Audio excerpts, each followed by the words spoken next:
información, Pao, ayer nuestra compañera Tatiana Alemán en 2025 entrevistó al periodista Beto Ortiz, que este domingo vuelve a las pantallas de Panamericana con el programa El Valor de la Verdad.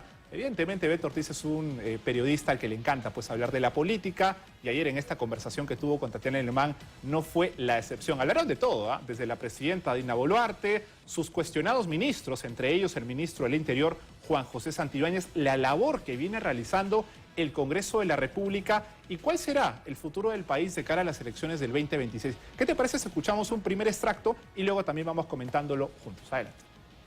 Y todos creímos que nada era peor que Pedro Castillo. ¿Y Dina es peor? Ah, por supuesto. ¿Tienes alguna duda? Por supuesto que es peor. Por supuesto que es peor, porque el nivel de corrupción que hay en este momento es mayor al de Pedro Castillo. Y la señora se va a ir a la cárcel probablemente igual o más tiempo que Pedro Castillo. Sostener a un sujeto como Santibáñez, que probadamente chuponea, espía a la prensa libre de este país, y no solamente lo hace, sino que se pavonea de hacerlo y en un programa en vivo, como lo que pasó el domingo pasado, ¿no? Muestra el guión de un reportaje que no ha sido emitido. Esto es un escándalo mundial, eso no ha pasado en ninguna parte. De acuerdo. Bueno, escuchábamos ahí su opinión respecto a la presidenta Dina Boluarte, una presidenta que en realidad, Paola, ha llegado a Palacio de Gobierno por puro accidente, por pura casualidad, de chiripa, porque en realidad ella iba con una fórmula presidencial que tenía Pedro Castillo como cabeza. Ya sabemos lo que ocurrió con este mensaje golpista que dio Pedro Castillo. Y de hecho antes ya se había distanciado también. Así es. Y bueno, Dina Boluarte pues está y permanece en Palacio de Gobierno por el Congreso de la República, que como bien ayer analizaban Tatiana y Beto, también tiene su juego aparte. Ellos quieren sobrevivir hasta las elecciones del año 2026, quieren quedarse en sus puestos y para eso necesitan que la presidenta Dina Boluarte también se mantenga en Palacio de Gobierno. Porque si no, lo que ocurriría sería que todos nos vayamos a nuevas elecciones y eso evidentemente no les conviene. Claro.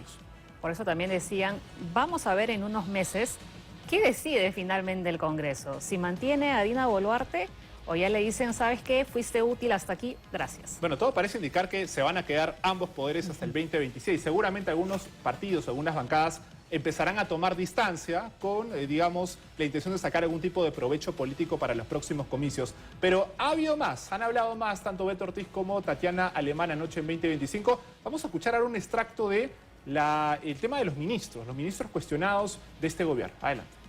El ministro del Interior confiesa que es la cabeza de un aparato de espionaje, de un aparato sucio, corrupto, extorsionador, que es lo mismo que hacía Vladimiro Montesinos, solo que Montesinos lo sabía hacer. Ya, y este ¿cómo? sujeto lo hace tan mal, ¿no?, que sale a decir, pero yo tengo acá, mira, Sol. ¿Qué? O sea, no solamente es mafioso, sino que es tonto.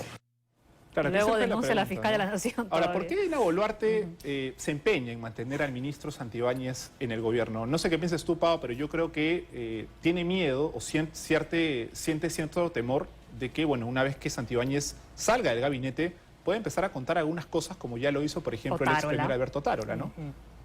Y además, Beto decía, lo más probable es que Dina también acabe en prisión. Sinceramente, creo que a estas alturas ya ni siquiera nos sorprendería, porque ya no sé desde hace cuántos años estamos viendo a expresidentes en el banquillo de los acusados. Y Dina Boluarte sería una más. Uno tras otro. Dina Boluarte además tiene ya no sé cuántas carpetas fiscales abiertas, empezando, ¿no?, por la responsabilidad que también tendría ella en las más de 40 muertes cuando hubo todas estas manifestaciones, cuando ella asumió el poder. Y a eso tendrás que sumarle los escándalos políticos que se han ido descubriendo a lo largo de, digamos, su estadía en Palacio de Gobierno. El caso Rolex, el caso, por ejemplo, de la desactivación de la DIVIAC, el caso del cofre presidencial también, y bueno, un sinfín de escándalos políticos que remecen a su gobierno. Pero vamos a escuchar un extracto más respecto, por ejemplo, a la labor que cumple el Congreso de la República. Con estas leyes tan polémicas que han aprobado, recientemente nada más tuvieron que restituir por presión, en realidad, la ley que devuelve la detención preliminar en casos de no flagrancia. Pero si no hubiera habido presión, Paola, en realidad, eso hubiera pasado simplemente por agua tibia. Vamos a escuchar un extracto más de la entrevista anoche a Beto Ortiz. Es la alianza de la supervivencia. evidente, ¿no? Lo único que les importa es llegar Es mantenerse y tener en el poder. tener el cargo y no soltar la mamadera. No importa que el país se desangre, no importa que nos maten en las calles, que haya sicariato, que haya una trabajadora del Congreso metida en una red de prostitución, la asesinen. No importa nada, no quiero escuchar porque lo único que quiero es llegar al 26. De acuerdo. Y creo que eso ha quedado más que claro con cada una de las decisiones que han ido tomando los congresistas a lo largo de estos meses y años. Ahora, anoche Tatiana le hacía una pregunta que me parece muy importante y válida, Pau. Ok, estamos viendo a un Congreso desprestigiado, una presidenta que evidentemente no da la talla. ¿Seremos capaces los peruanos de castigar, de amonestar democráticamente a estos personajes en las elecciones del año 2026? ¿O nos pasará que nuevamente la memoria se quedará corta y nuevamente nos desinteresemos del tema político y decidamos finalmente por quién votar en la cola? ¿Qué vamos a hacer en las próximas elecciones? ¿Realmente vamos a sentarnos a meditar cuál es el futuro del país o lo vamos a dejar, como en los últimos años, es una opinión personal, a la chiripa, a lo que salga? Por eso salió Pedro Castillo, creo yo. Así que importante también lo que va a ocurrir en el 2026, porque creo que nos vamos a jugar el futuro de nuestro país. Es una buena reflexión la que haces, pero también hay que decirlo con todas sus letras. Este Congreso nos ha dejado un regalo espantoso, que es esa cédula que ustedes han visto, que digamos es una primera impresión de lo que vamos a tener en las elecciones del 2026, con esa cantidad de partidos políticos. Se eliminaron las PASO, no hay prácticamente filtros. Ustedes ven cómo se están creando la cantidad de partidos políticos. No sabemos todavía quiénes van a postular, quiénes no, pero ya empiezan a asegurarse algunos.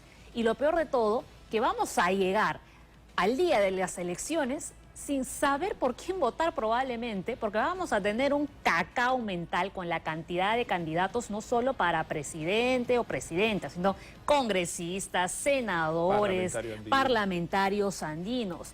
De verdad que esta vez sí que tendremos que hacer un trabajo titánico por esforzarnos y conocer bien a los candidatos para tomar una decisión responsable. Y además las figuritas parecen ser las mismas, ¿no? No ha habido un cambio, o digamos, a la aparición de un nuevo personaje que por ahí llame la atención, me parece. Y vamos a dejar